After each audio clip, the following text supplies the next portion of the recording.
خب زنگ دیگر رو میشنیم. الو. الو سلام علیکم. علیکم سلام.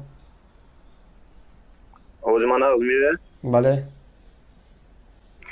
من شما یک چند سوال دارم. اول یک سوال میگی برای چی کسی که با فکر شما راضی نیست باید حتما خواهین باشه، باید حتما من نمیدونم خیلی صد نمود ناموقت استفاده میبریم، دموکراسی میگیم، چی میگیم.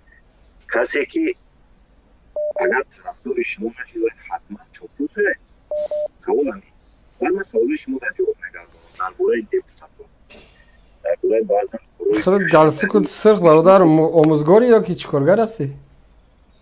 من معلم دانشگاه دولتی کلوب. دانشگاه دولتی کلوب؟ آه. خیلی خوب. معلم معاش چقدر است برادر؟ نفهمیدم. معاش چقدر است؟ معاشم 2800. میرسد از زندگی؟ آزاد. آزاد؟ چند فرزند داری؟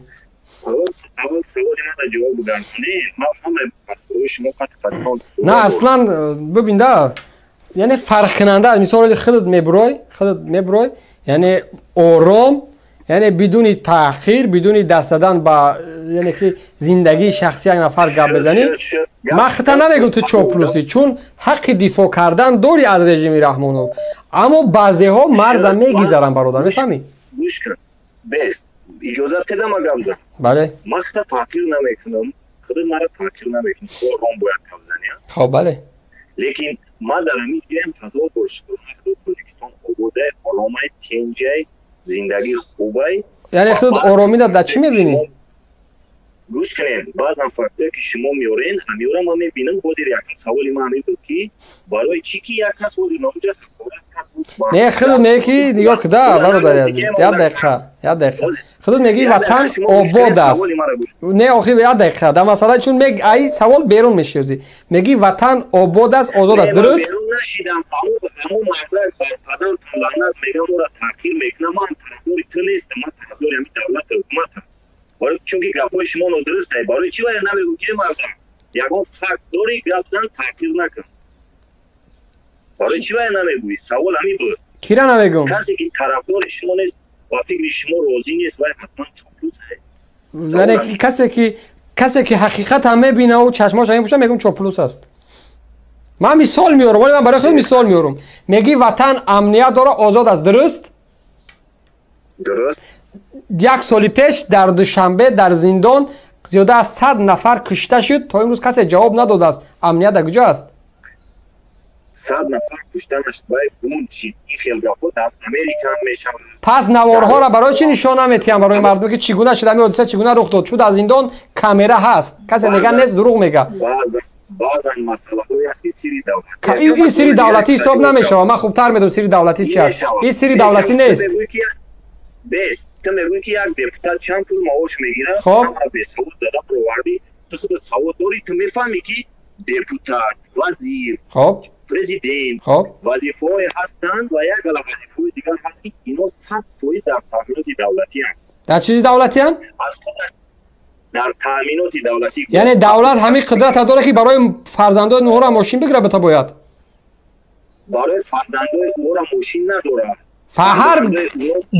هر وزیری که میخواهی یعنی دولت باید براشون بستانسرا بته.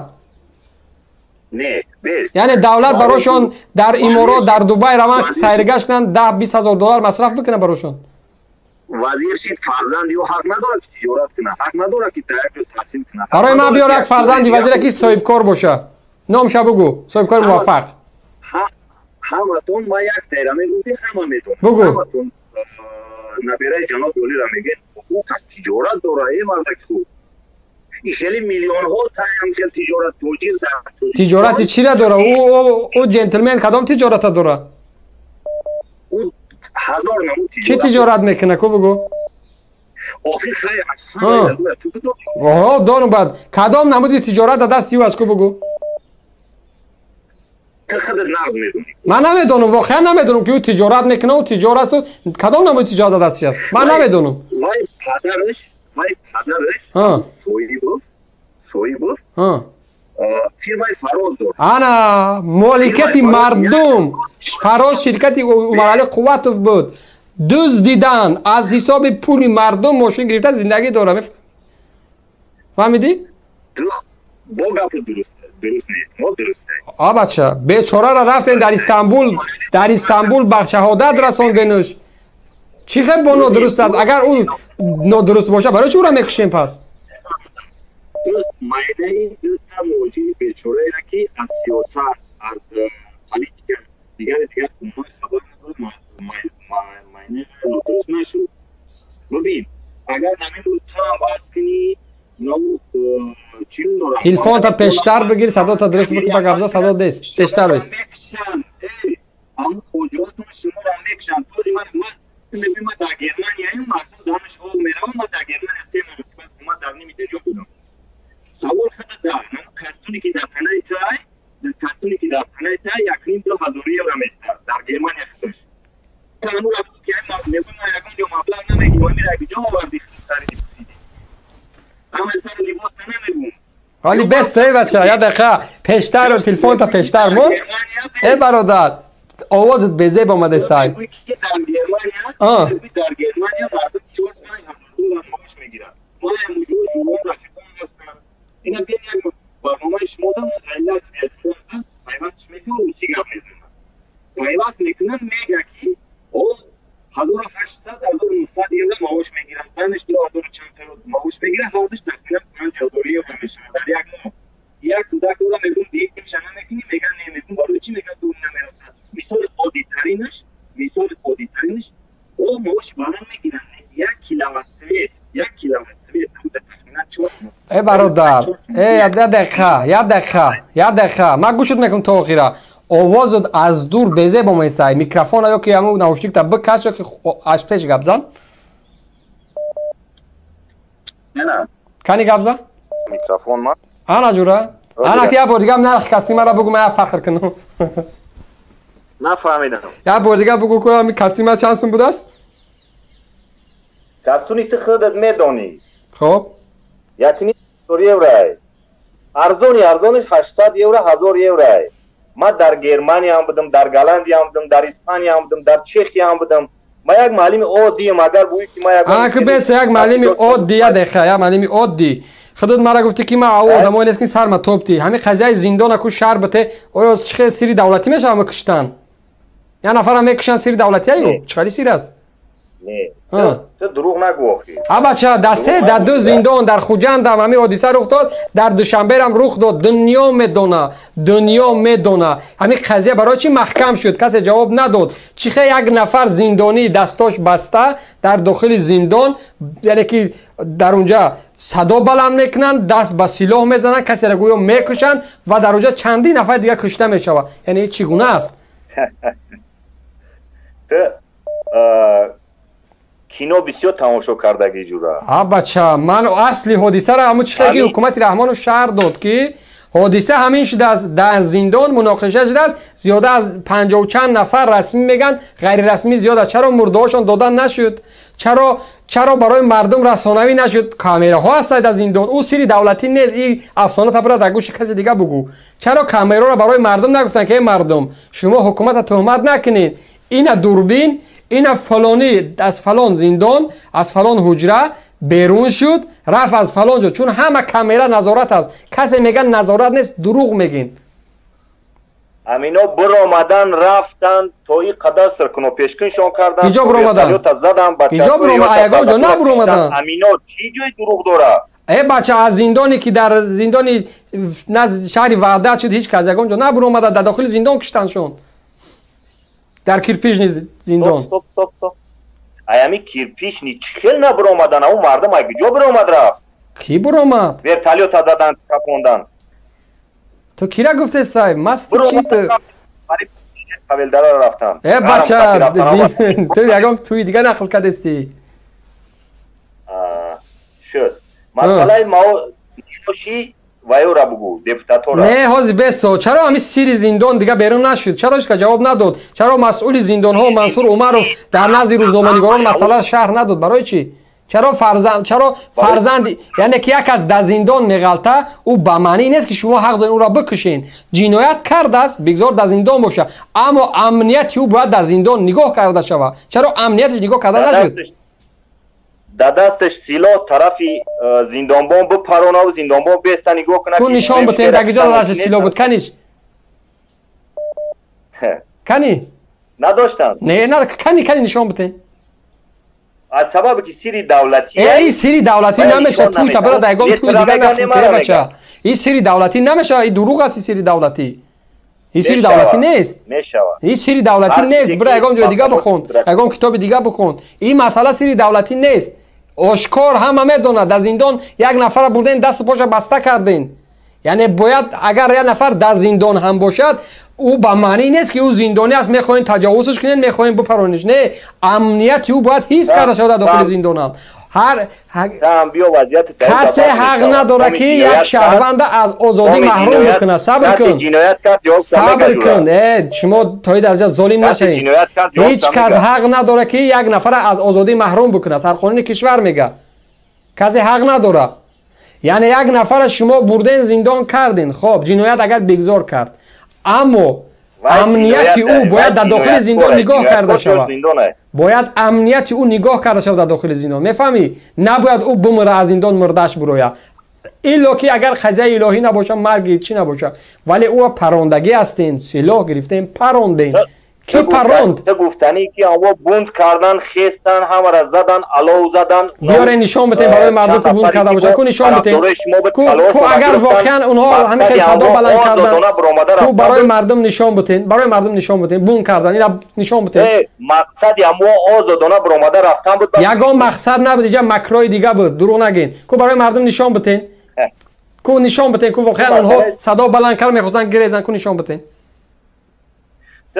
گوش کن، یک پریام استفاده میبریم. نه خب نه تو دعوا داری کو نشان بتین. نه بیت ما بفهمونم. خب اگر یک آدم نظامی قطعی صحبت کرد بحث کرد تو و این سوال ابته. وقتی ما میگم ما آموزگارم مکتب اولی در معلمم، تو مرا نو مسئله را بگو. شما کارمندی حفظ حقوق سوال میتین که چی باکی معلم یا تو آموزگاری من از آموزگار چند فایز بودجه کشور در ساحه معارف صرف کرده می شود؟ من نمیفهمم، نمیدونم. من اختصاصم فیلولوژی، دوم اختصاصم اقتصادیاتم با ساحه منیجمنت، ساحه مالیه نیست. برای این سوال مرا نته. سوالی را دبته که ما موافقه. تو حاضر گفتی که تو اقتصاددان هستی، درست؟ اقتصاددان منیجمنت مالیه اقتصادیات کلان است، ساحه کلان است. منیجمنت مالیوی. خب بودجه کشور در سال 2020 چقدر بود؟ من نمیدونم. من میگم من اختصاص مالیه نیست، منیجمنت از مالیه فرق داره. فرخته پروفسور گرفتی است، همین چیز فرق نمیکنی. عادی ترین چیز. رکتوری دانشگاه شهر کلوب کی است؟ وزیر معارف کی است امروز؟ وزیر معارف کی است؟ امامزاده. پیشینش کی بود؟ نوردین سعید. آقا هم نوردین سعید و چه امتحان گرفتی بود؟ نوردین سعید و یک پروفسور قبول میکردی؟ همچون یک پروفسور نه، همچون یک اکادمیک قبولش کرد. او سطح گپزنی او را دیدی در رسانه‌ها همه را شرمنده کرد. وزیر مگر همون قدر عقل باید داشته باشه؟ نه ببین، من اولی وزیر معارف ازبکستان که گپ زدم عموما روسی را نمیدونه. گپ در سر روسی نیست، بگذار ندونه. زبان تاجیکی را گپ زنی شدیدی؟ آزاد گپ میزنه به یگان مشکلی. بچه شما بعد این قدر فشار روحانی میارین، روانی میارین انسان ده، بعد همه با میخواین که آزاد گپ زنه. کدام فشار آوردیم؟ من فشار نآوردیم. مسئله زندان گفتیم من نمیدونم گفتی چون که این سری دولتی است، چون سری دولتی نیست دروغ میگین. مسئله بودجه کشور در ساحه معارف تو معلمی مکتب در دانشگاه درس میدی، تو چه نمیدونی؟ باید بدونی. من نمیدونم. تو باید بدونی که چند فایز باید بدونی و باید حتی حق سوال دادن داشته باشی که محترم وزیر خب از بودجه کشور در سالی 2000 و فلان این قدر مبلغ جدا شد. خب کو ما روخن ندیدم لایه های معارفه چون در صدای مردم هر روز یک مکتبی کندگی نشون میتن باید برای وزیر سوال بکنی که چرا همین پولا در مکتبا صرف نمیشه چرا در ایشکاشی مکتب نیست چرا در فلان جا مکتب نیست پس این پول کجا میشه توی حق سوال دادن داری آیا میتونی برای وزیر سوال بتی ما در جایی که ما کار میکنم همه چیزش سازه خیلی در جای تو در سازه یعنی یک شهروند یک نفری که در یک کشور دوردست زندگی میکنه او حق همه چیز ساز بدن نداره ببین بست تازه خیتویا بست نه یک دقیقه نه یک نوار گذاشتم یک معلم گفت که من 9 کیلومتر پیاده میرم همون معلم دروغ گفت 9 کیلومتر نمیدونم راستی نه معلم خودش گپ زد یعنی که این یگام من نخوندم همون چیزی که معلم خودش گپ زد ما بدست کلی 9 کیلومتر حاجی در هر یک قشلاق در مکتب هست دروغ ای گپ значи همون معلم و همون معلمی بزرگیش دروغ میگه دو نفری که در اونجا گفتن فریب کردن نه 9 کیلومتر در کجا نه من مکتب نشان دادم پول مکتب یعنی همون میدانچه‌ای که کودک‌ها باید بازی کنن یک ادیر است اصلا جای نشستن نیست جای یعنی که استراحت کردن نیست آیا مکتب باید چنین باشه ما راستی گپ ما دیرتر در اومدم بسیاری حالا من برات میمونم پیشترک ما زنگ زدم که پیوست شوم یا دخبه من تو دیرتر در اومدی من برمیگردم میمونم دولت تاجیکستان اینا بس همه چیز سوادی تو میرسیده همه چیزا میفهمیده تو تاجیکستان با گرمانیا و با امریکا برابر کردیسته در امریکا 400 چند سال شد دموکراسی ساختن 400 چند سال شد حاضرن برابری نیست میدونی که در همونجا مکتب سیاه پوستاجی داره سفید پوستاجی داره این مسئله ما در امریکا کار ندارم امریکا پیشوای ملت ندارن بشریت ندارن فشریت ندارن اساسگاه صلح و وحدت ندارن چنکرته قهرمان ندارن پدر ملت ندارن یک نفر توی اندازه نمیلسن نمیبوسن اخی 4 سال بالاخره 8 سال رفت تمام اما ما اخی دعوای ما از امریکا ده زیادتر است ما میگیم تاجیکستان بهشت روی زمین مرحمت مکتب یک بار بگذار اینا نیا کن حالی کودک ببین زنگ شدگی است تنفس کودک رفته است نیا کن چارقاوک در روی سنگ کشیده است برای درس دیگه همی است مگر معارف و مکتب ما حاضر اگر بیس یک دقیقه ما حاضر اگر ای واتساپ برامو یوتیوب ما گیریم کنم ببینیم هم نواری تو اگر نمیمره بدرو ببین نمیمره ما ببینیم چی را مونده تو جایی در جای در اتاق کاری یا که در خونه در خونه ایم بعد کامپیوتر نداری چه معلمی کامپیوتر نداری کامپیوتر دارم که گیران کامپیوتر من انتظار میشم گیران که